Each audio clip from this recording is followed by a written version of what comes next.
Hello students, my name is सुनु खन्ना। सो आज मैं नए चैप्टर स्टार्ट करने जा रहा हूँ जो भी है हमारा सॉल्यूशन। ठीक है, हाँ जी।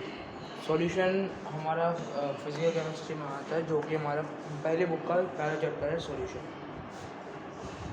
आइए मैं स्टार्ट करता हूँ पढ़ाना आपको। चलिए, सॉल्यूशन ना, जैसे आपने क्लास 11th में पढ़ा होगा,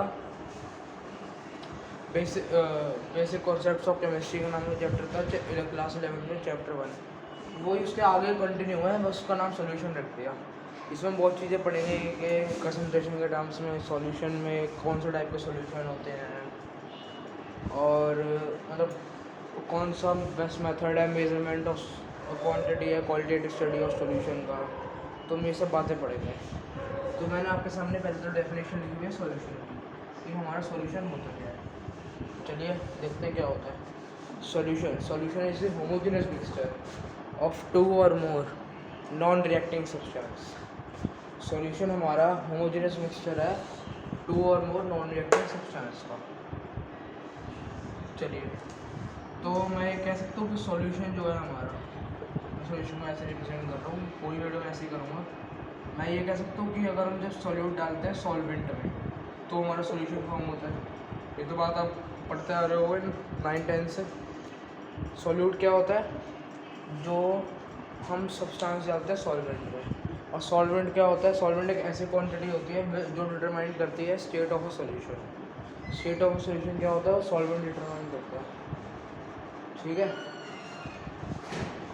और ये हमारा बनता है सॉल्यूट प्लस सॉल्वेंट से हमारा मिलता है सॉल्यूशन।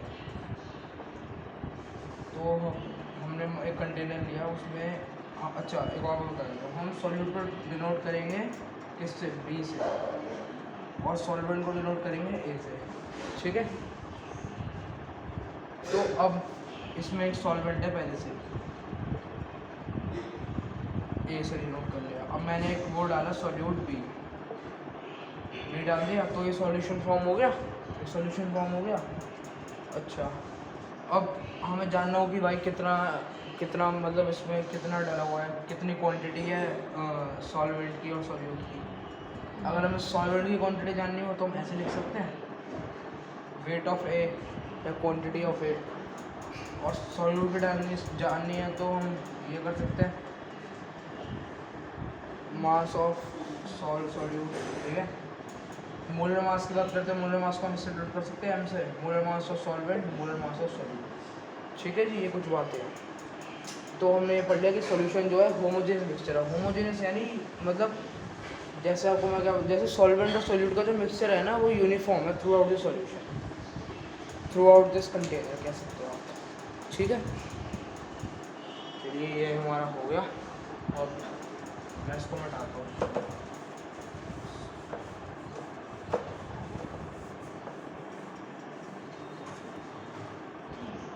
ठीक है, अच्छा जी, अब हम बात करते हैं कुछ क्वांटिटीज़ के बारे में।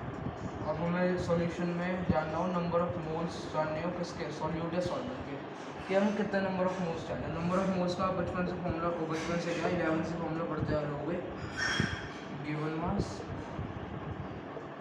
गिवन मास ऑफ सब्सटेंस, जो भी सब्सटेंस ऐड कर रहे हो अपॉन उसका मोलर मास, ये फॉर्मूला पढ़ा था। और हम इसको एन से डिनोट करते हैं, स्मॉल एन से। अब मैंने आपको क्या बताया, सॉल्यूट को हम किससे डिनोट करते हैं?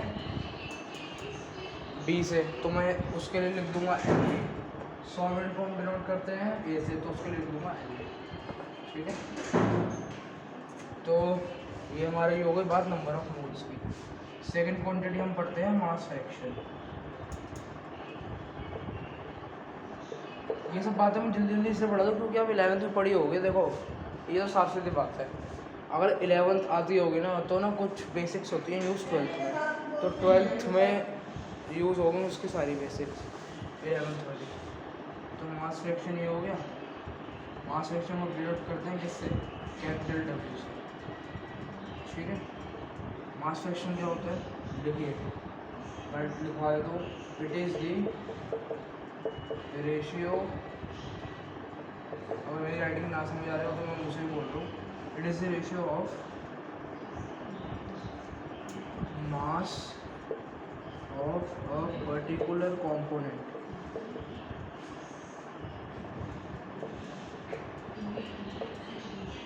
To the mass of solution. ठीक है, तो कैपिटल डब्ल्यू को हम ऐसे लिख सकते हैं। मैंने क्या बताया इसकी definition, mass fraction is the ratio of mass of a particular component to the mass of solution. ठीक है जी, तो मैंने क्या बताया कैपिटल डब्ल्यू से डिनोट करते हैं। कैपिटल डब्ल्यू से डिनोट करते हैं तो हम ऐसे सकते हैं mass of a particular component to the mass of solution. अगर हम सॉल्यूट के लिए बात कर रहे हो तो हम यहाँ बी लगा देंगे, सॉल्वेंट के लिए बात कर रहे हो, मास फ्रैक्शन निकाल रहे हो तो हम ऐसे कर देंगे। ये स्मॉल डब्ल्यू होता है, ये मास के लिए डिनोट करते हैं हम, ये तो मास फ्रैक्शन के लिए डिनोट करते हैं, ये हम मास के लिए करते हैं। अच्छा, ये मैंने निकाला सॉल्वेंट के लिए, ये निकाला मैंने सॉल्यूट के लिए, तो मैं कुल मिला के कह सकता हूँ capital A plus capital B equal to 1 कह सकता हूँ ना। अगर मैं इन दोनों को ऐड करूँगा तो ये न्यूमरेटर डिनोमिनेटर कैंसिल हो जाएंगे, 1 बचेगा, तो मैं कह सकता हूँ इन दोनों का सम किसके बराबर होता है,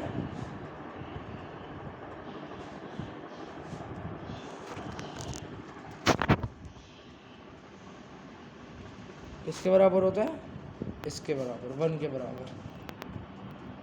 ठीक है जी, तो आइए अब हम आगे चलते हैं। और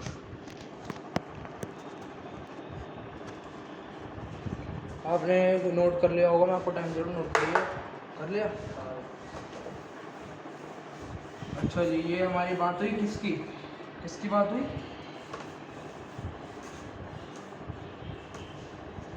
ये हमारी बात हुई मास फ्रैक्शन की। अब हम बात करते हैं मोल फ्रैक्शन की। मोल फ्रैक्शन को हम किससे डिनोट करते हैं, आपने 11th में पढ़ा होगा। चलिए आपके लिए होमवर्क है, कमेंट करके आंसर देना, मोल फ्रैक्शन को कौन से सिंबल से डिनोट करते हैं और उसका नाम साथ में। इसके लिए मैंने खाली स्पेस छोड़ दिया। Mole fraction is the ratio of mass, mass नहीं गलत, ratio of moles of a particular component to the total number of moles of solution। ठीक है जी, इसका डेफिनेशन हो गई मोल फ्रैक्शन की। मोल fraction is the ratio of number of moles of a particular component to the total number of moles of solution। आप इसका definition note करिए, इसके आगे मैं आपको समझाता हूँ।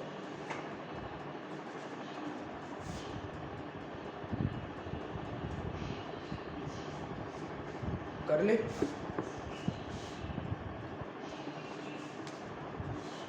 चलिए तो मोल फ्रैक्शन है, आपके लिए स्पेस हो गया, इससे क्वांटिटी से इस सिंबल से नोट करते हैं। क्या फॉर्मूला है मोल फ्रैक्शन का, number of mole of particular component. मान लो मैं मोल फ्रैक्शन निकाल रहा हूँ सॉल्यूट के लिए, ये लिख सकता हूँ upon total number of moles of solution, तो सॉल्यूट के नंबर ऑफ मोल, सॉल्वेंट के नंबर ऑफ मोल। ठीक है, ऐसे ही मैं अब उसके लिए निकालता हूँ सॉल्वेंट के लिए, तो इसमें कुछ सिमिलरिटी देख रहे होंगे। मास फ्रैक्शन में हम डब्ल्यू मतलब मास की बात करते थे, इसमें मोल फ्रैक्शन मोल की बात कर रहे हैं। अच्छा, इसका भी सम 1 के बराबर होता है, मतलब मोल fraction of solute plus mole fraction of solvent 1 के बराबर होता है। जैसे अगर आपको क्वेश्चन में फाइंड करने को बोले मोल फ्रैक्शन बताओ, तो आप एक के निकालो तो दूसरे के 1 से माइनस करके आप निकाल सकते हो। ठीक है जी, अच्छा जी, एक और बात ये ना, मतलब 1 मार्क में पूछ सकते हैं खासकर गवर्नमेंट स्कूलों में कि फिल इन द ब्लैंक्स में कि sum of the mole fraction of solute and solvent is equal to dash, तो आप क्या लिखोगे 1 नहीं तो आप ये वर्ड लिखोगे यूनिटी। ठीक है, चलिए आपने नोट कर लिया होगा। मैं दूसरे क्वांटिटी पे आता हूँ या कंसिडरेशन टर्म पे आता हूँ।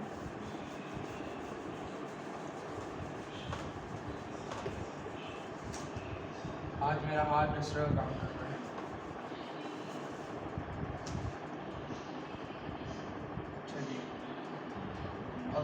करता हूँ मोलैरिटी, आ रहा है यहाँ पे।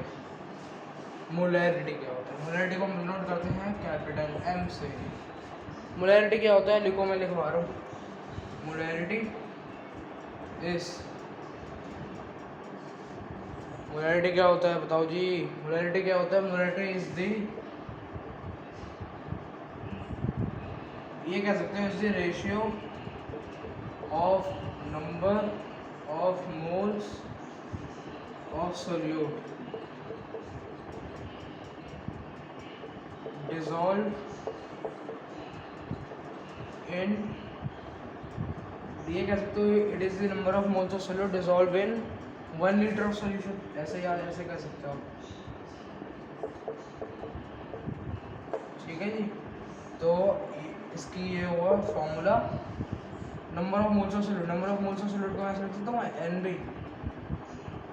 सब्सक्रिप्ट में NB, और लिखा है इन 1 लीटर ऑफ सोल्यूशन, तो मैं यहाँ V लिख सकता हूँ। V यहाँ पर डिनोट कर रहा है वॉल्यूम ऑफ सोल्यूशन। अच्छा जी, क्या कहा मैंने? 1 लीटर, तो इसकी ना यूनिट लीटर में होनी चाहिए। लीटर में नहीं है तो मैं कन्वर्जन बता रहा हूँ। लीटर में नहीं हो तो आप इसको 1000 से मल्टीप्लाई कर देना। लीटर में नहीं होगी तो ml में होगी या सेंटीमीटर क्यूब में होगी। तो आप ये जब भी ml और सेंटीमीटर क्यूब में हो ना, आप इसके रेशियो को मल्टीप्लाई बाय 1000 कर देना, ऑटोमेटिकली लीटर में बदल जाएगी। चलो ये हो गया। यूनिट की बात कर लेते हैं। इसकी क्या यूनिट होती है? यूनिट का इसकी होती है मोलर, या हम कह सकते हैं मोल पर लीटर। ये आपकी आ गई यूनिट। मोल पर लीटर कैसे? मोल, और वॉल्यूम लीटर में तो मोल पर लीटर। अच्छा, जो भी आपको मैंने अभी क्वांटिटीज पढ़ाई थी ना, जैसे मास फ्रैक्शन और मोल फ्रैक्शन, ये सब ना यूनिट लेस होते हैं। यूनिट लेस कैसे होते हैं?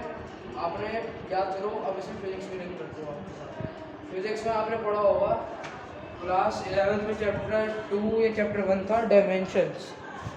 डायमेंशंस में आपने इन सब के डायमेंशन निकालोगे तो ये सब डायमेंशन लेस आए होंगे। डायमेंशन लेस होते यानी यूनिट लेस।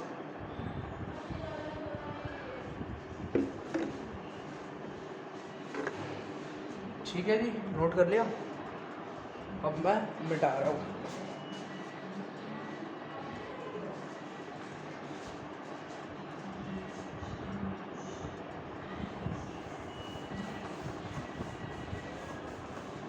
अब मोलैरिटी के बाद उसके जैसे सिमिलर क्वांटिटी कौन सी होती है?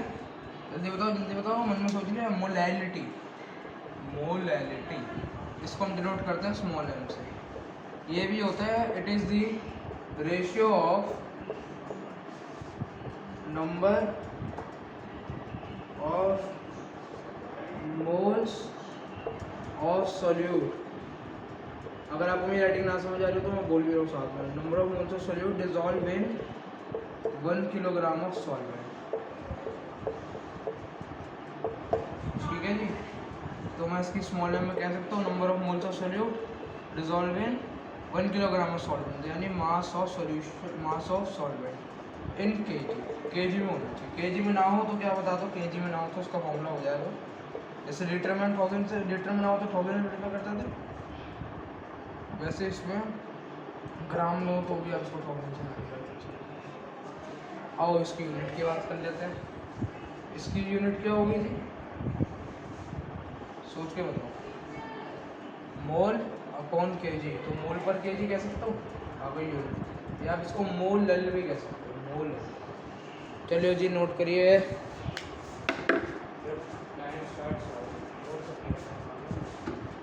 मैं थोड़ा पानी पी लेता हूँ।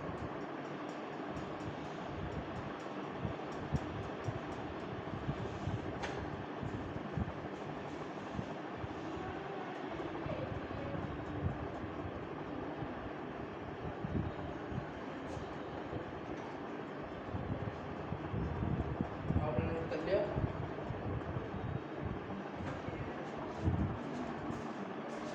चलिए अब मैं आगे बढ़ाता हूँ। तो हमारे ये सब हो गए कुछ बारे में, कंसंट्रेशन टर्म्स के बारे में बात हुई। कुछ क्वेश्चंस भी कर ही लेते हैं यार। चलो मैं ना क्वेश्चंस क्या चलो क्वेश्चंस पे आ जाते हैं सीधे, ठीक है। अब आपसे क्वेश्चन पूछ सकता है,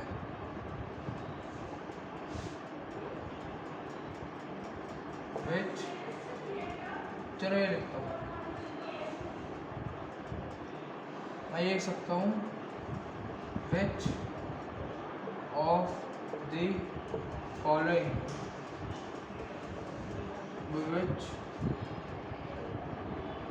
which of the following will depend on temperature।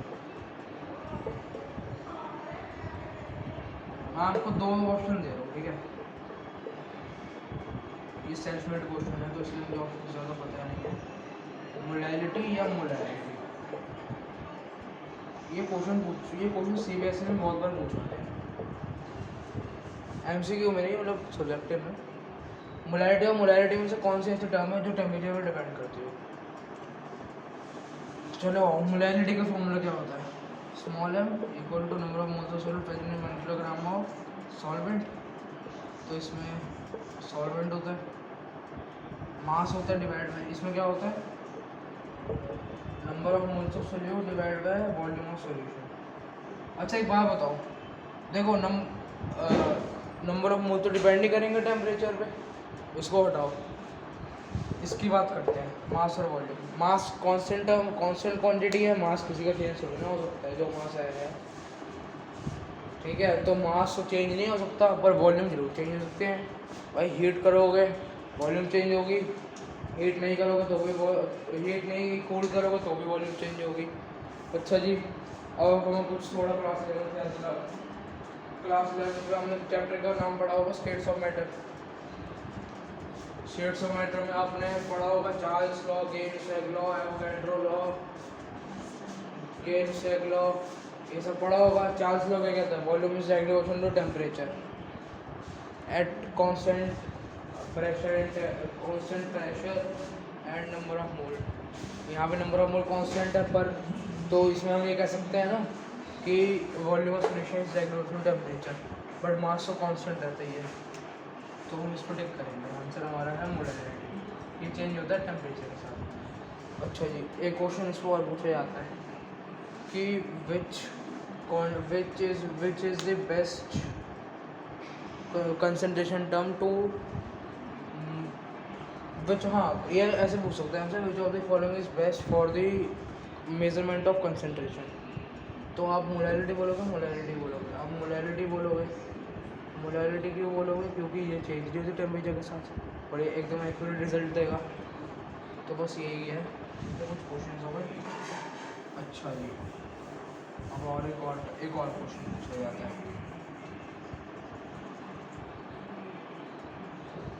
ये भी क्वेश्चन पूछ लेते हैं आपसे। तो इस वीडियो का एक लास्ट क्वेश्चन ये भी पूछा जाता है आपसे, is more concentrated,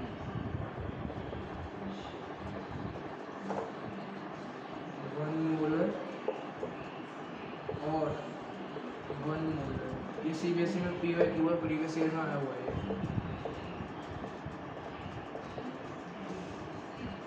चलिए अब इसका आंसर बता दो, एक वो बना लो डिफरेंशियल टेबल, ये होता है वन मॉडल के बारे में कर लेते हैं। ये वन मॉडल में क्या होता है, number of moles of solute 1 मोल, इसमें number of moles of solute 1 मोल, इसमें होता है इन 1 किलोग्राम ऑफ सॉल्वेंट, और इसमें होता है इन 1 लीटर ऑफ सॉल्यूट। तो इसमें वॉल्यूम क्या आएगी, वॉल्यूम नहीं सॉरी, मास ऑफ सॉल्वेंट क्या आएगा, 1000 ग्राम। इसमें वॉल्यूम ऑफ सॉल्यूशन कितनी आएगी, 1000 ml। अच्छा एक बात बताओ, हम ना ये लेट करके चलते हैं कि ना सॉल्वेंट, देखो आपने ज़्यादा देखा होगा, ज़्यादातर केसों में सॉल्वेंट वाटर माना जाता है, ठीक है, क्योंकि वाटर एक अच्छा सॉल्वेंट माना जाता है।